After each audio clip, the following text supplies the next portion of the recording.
अरे माई माई, अरे कपड़ा दुखा रे दादा। अहियो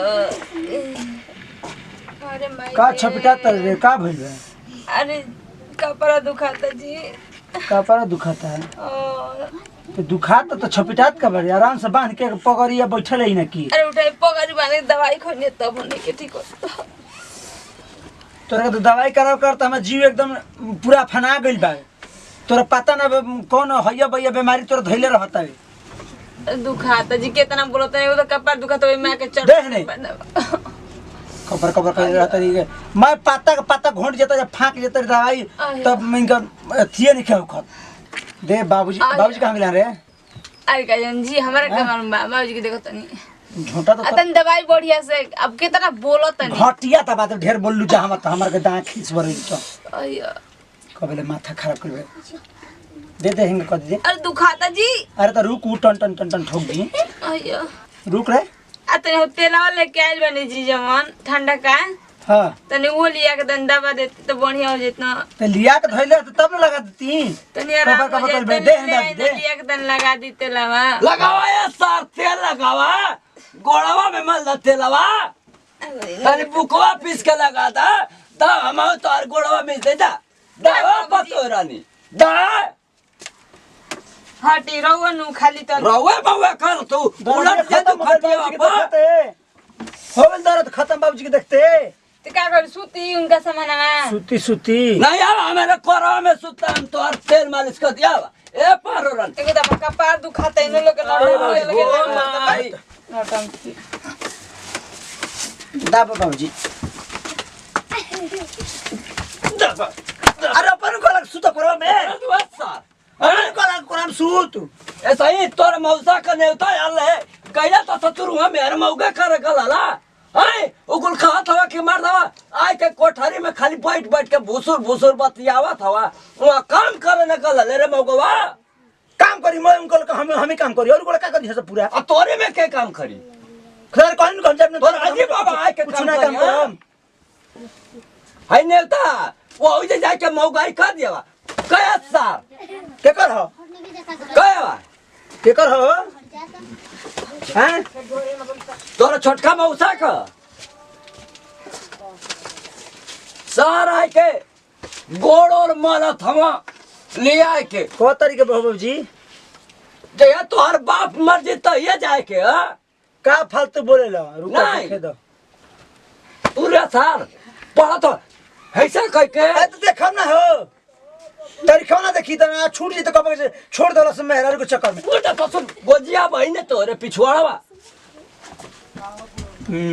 सोरा के बा सोरा के सोरा के बा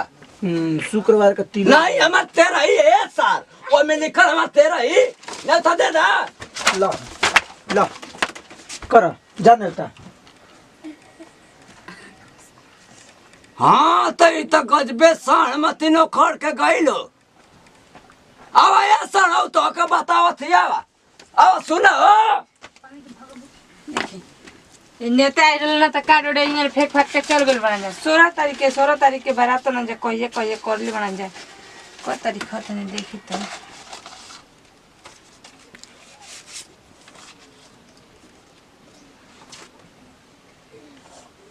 आय दादा ये तो यही बेरा के बाटे 16 तारीख के। अरे कहाँ गनिया जी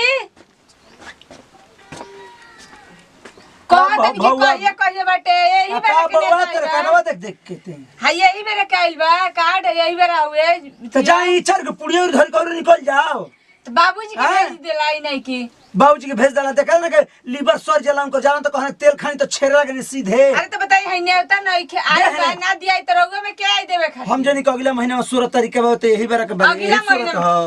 तब का यही 16 तारीख के बाद अगला महीना जो जकीटा किटा लिया जो तब जो जाएंगे। अरे कुछ पैसा से बा मंगनी बाबूजी ले आवेला जो जकीटा वाले का जो लिया है दी है धा दे ले है गए है धा दे जो लेकर जो बाबूजी से पैसा मांग ले ठीक बा ना अन्यथा लिखवा दे आराम बन तोर कपड़ा हां पता दवाई खाता त आराम न रहते का रही मैं बैंक तो झरवा दिया दवाई करावत में बाप के धोती ना किन्नी तोरा चौकर में जोन ते कुकरसी बड़े की कहे मार के ना पता ना कहां से आ गई घर में। अगले रे बिन भागत रहले त का बाबूजी बैठ बैठ। मामूली सबके तो हमें कुपातर भइल नहीं बनी घर में आ ना रहे हमनु तो सब कोई का बढ़िया से घोटा हम कुपाता रहे हम ना कुपातर भइल बनी बाबूजी। कौना का पत्थर चटले रे कुपातर बनावत है है का बनी कहत का नहीं बनी? चश्मा ले आओ। भी चश्मा के ना चाहिए का वजह से लिया हमार चश्मा लगा रे द हम कर लगाई रे अरे आ दे दीजिए चश्मा कैसन लौकतरी झी झी लौकत। अरे ए बाबूजी अरे चश्मा रे हमार अरे रुको हो। अरे केना गइलो दे दी चश्मा छी निया अरे छतिया फाटल ले। अरे धर चश्मा बाबूजी। रे निया चढ़ का गई ऊपर अरे देहिया बाबूजी। अरे हटाओ। अरे अरे है नहीं आई अरे अरे हटाओ रे। अरे है नहीं आई जी उठी ना रोवा चश्मा ले के ओती कर लगई दी चश्मा है निया लाई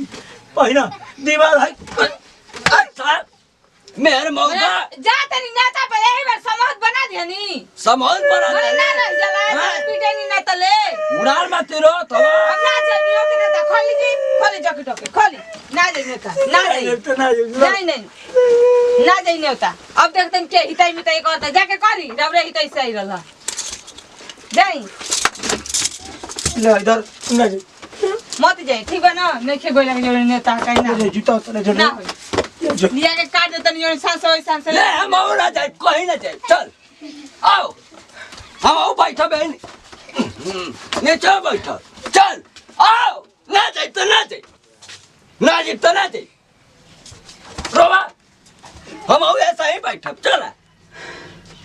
देखो तो कितना दुखाए लगल। हमार ना दुखा था तो गर्दन एक शब्द रहता सो अच्छे सामान निकल में जाना था कि ये गो सहारा ससुरा निकाल ले हम कहीं ले गए ना खा हो ये महाराज आई कुछ लौकत रहला खाली करिया करिया लौकत रह जाना था खाली उड़ार भागत हवा खोल हैं रो तो ससुर भक बेलन मतीन ले जूता पहन ले ये पहन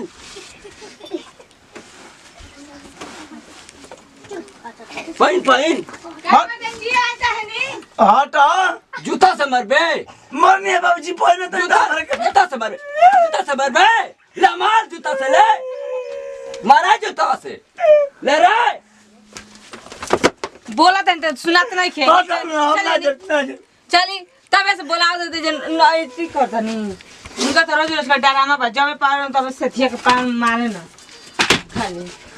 अब बोल देला बोले बेटा पता ये कितना बोलत ना जाके नेता दे ठीक बना के ओके सान मत देखाई आई लरोरे सड़वा उंगरे देखाई भी हां तो का करी उंगरे देखाई हां देखाई तो खोप जब उंगरिया तोरे अखिया में हैं सारा पतियो हमारा उंगरिया टेढ़ो के उंगरिया अखिया में फूट घुसल लाल ये फूट गए तो क्या चले हो ओंगर भड़ा की जाई और अक्षर बड़ा की जाए तोर खानदान बड़ा जा तोर घर ही जाए खानदान में रहो बानी हमारे खानदान में रहो बानी हम है खानदानवा में तब का सरापे से पहले सोचे नहीं ना हम ही का हम तो ना रहनी न रे मान ते मन कब हमके मिला दे रे खानदानवा में हैं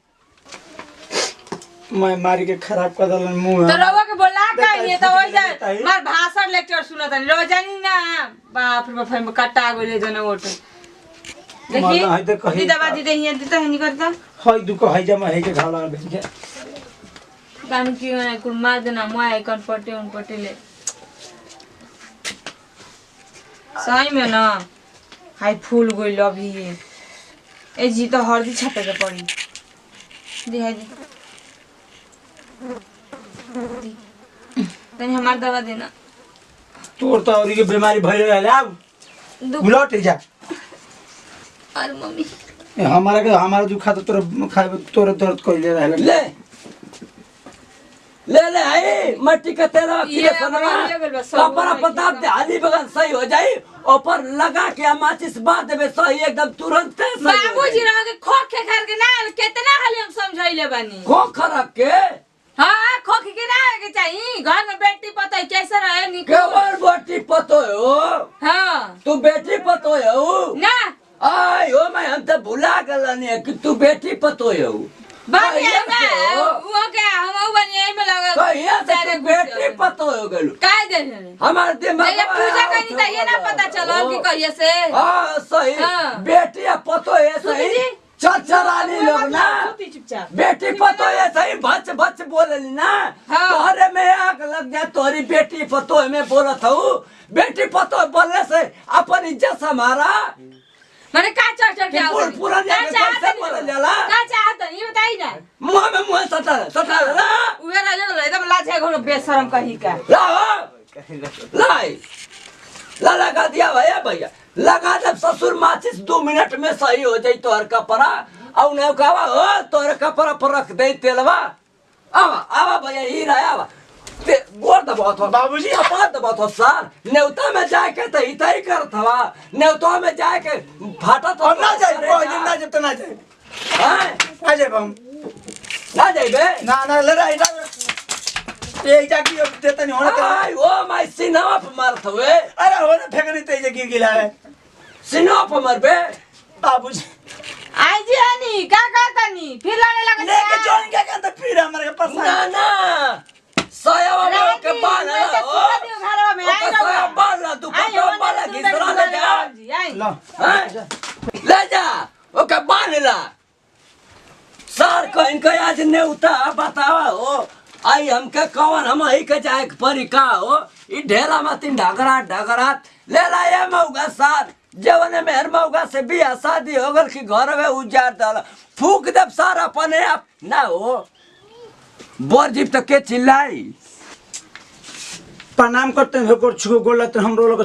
छोटका बैक है टू भैया खास खबर हमारा संजय फिल्म का सब्सक्राइब करें बेल आइकन बटन में जितना प्यार दुलार बात बने बनी यही तरी बने रखा हमारा पर और हमारा टीम पे भैया और संदेश उद्देश्य से वीडियो बनाने का मकसद एक ही चीज़ बाकी हम तो ये कहम कि घर में ऐसा कचकच ना होके तो अच्छा रही जन वीडियो में भल हर वो सब ना करम आ वीडियो में हम ये बतावल चाहतनी कि जौन भी नेता खाली ओकरा समय से पहुँचा दिया जाओ और समय से ओकरा कर दिया जाओ इन कि नहीं मेहरारू के सेवा केहू करते रह जाओ केहू बाप